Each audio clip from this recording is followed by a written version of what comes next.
நம்ம சொல்லுவோம் இல்லைங்களா, அர்ஜுனனுக்கு எது தெரியும்? அவரோட வில்லை எடுத்து அம்பை எடுத்து பூட்டி நின்னாருன்னா அவருடைய இலக்கு மட்டும்தான் அவருக்கு தெரியும். அந்த மாதிரி இன்று தேசிய ஜனநாயக கூட்டணி ஒரே இலக்கை நோக்கி பயணித்துக் கொண்டிருக்கிறது. நீங்க சொல்ற மாதிரி பல்வேறு இடங்கள்ல கூட்டணி அப்படின்னு வரும்போது இன்னைக்கு வந்து திமுக கூட்டணியில் இருக்கிற எல்லா கட்சிகளும் ஒரே மாதிரி இருக்காங்களா? அவங்களுக்குள்ள என்ன மாதிரி பிரச்சனை இருக்குங்கிறத நம்ம பார்த்துட்டு தான் இருக்கோம். இவை எல்லாம் எதுவாக இருந்தாலும் கட்சிகள் மட்டத்திலே பல்வேறு மட்டத்தில் அது சரி செய்யப்படும். மிகச்சரியாக அந்த ஒருங்கிணைப்பு என்பது தேசிய ஜனநாயக கூட்டணிக்கு இயல்பாக வரும் அப்படிங்கிற நம்பிக்கை எங்களுக்கு இருக்கு. கூட்டணி ஆட்சி அமைப்போம் அப்படின்னு சொல்லி அமித்ஷா சொல்றாரு. ஆனா எடப்பாடி பழனிசாமி கூட்டணி ஆட்சியை பத்தி எதுவுமே இப்போ வரைக்கும் பேசவே இல்லை.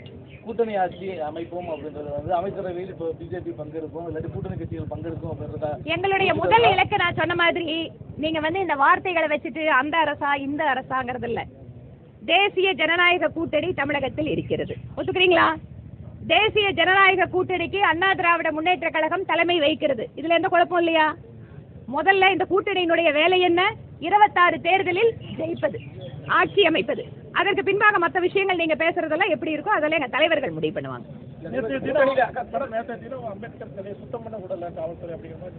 நானும் சொன்னேங்க, பொறுப்பாளர் ஜெயலலிதா அம்மாவும் கூட பொறுப்பாளர்கள் எல்லாம் போகும்போது அவங்களை கிளீன் பண்ண விடாம கொஞ்சம் உள்ள பிரச்சனை பண்ணியிருக்காங்க. அதான், ஏன்னா அது இருக்கிறத வந்து பொது இடம் இல்ல, எஃப்சிஐ நிர்வாகத்துக்கு சம்பந்தப்பட்ட இடம். நிச்சயமா இது தொடர்பாக எஃப்சிஐ நிர்வாகத்துக்கிட்ட நாங்க மேல பேசுவோம். ஏற்கனவே இந்த இடத்துல இருக்கக்கூடிய அம்பேத்கர் சிலையை வந்து பொது இடத்துல வைக்கணும்னு சொல்லிட்டு பல கட்சிகள் வந்து கோரிக்கை வச்சிருந்தாங்க. நான் மாநில அரசுக்கு அந்த கோரிக்கை நான் வைக்கிறேங்க. இதே இடத்துல இருக்கிற சிலையை எடுக்கணும், புதுசா இன்னொரு சிலையை வைக்க சொல்லி கேட்கலாம். ஏன் இருக்கிற சிலையை எடுக்கணும், இன்னொரு சிலை வைக்க சொல்லி கேட்போம். நான் கேட்கறேங்க. ஏற்கனவே தீர்மானம் நிறைவேற்றி அதை வந்து செயல்பாட்டுக்கு வராம மாநகராட்சியால 10 வருஷத்துக்கு முன்னாடியே தீர்மானம் போட்டு பெண்டிங் இருக்கு. ஓகே, எனக்கு அந்த காப்பி இருந்தா யாராவது எடுத்து கொடுங்க. நான் நிச்சயமாக சட்டப்பேரவையில வாய்ப்பு கிடைச்சதுன்னா நான் பேசுறேன். ஏனென்றால் சட்டப்பேரவையில வாய்ப்பை ரொம்ப கஷ்டப்பட்டு தான் வாங்க வேண்டி இருக்கு. வாய்ப்பு வந்ததுன்னா ஏன்னா என்னோட இது பேசி முடிச்சுட்டேன், அடுத்த வாய்ப்பு வந்தா நிச்சயமா நான் பேசுறேன். ஆமாங்க, நான் பேசும்போது மட்டும், அதாவது நான் சட்டப்பேரவையில் ஒரு நாள் சொல்லணும்னு இருக்கேன். இது மீடியாக்கள் இருக்கிறதால நான் சொல்றேன். சட்டப்பேரவையில கேள்வி நேரத்தை நேரடியாக ஒளிபரப்பு பண்றோங்கிறாங்க.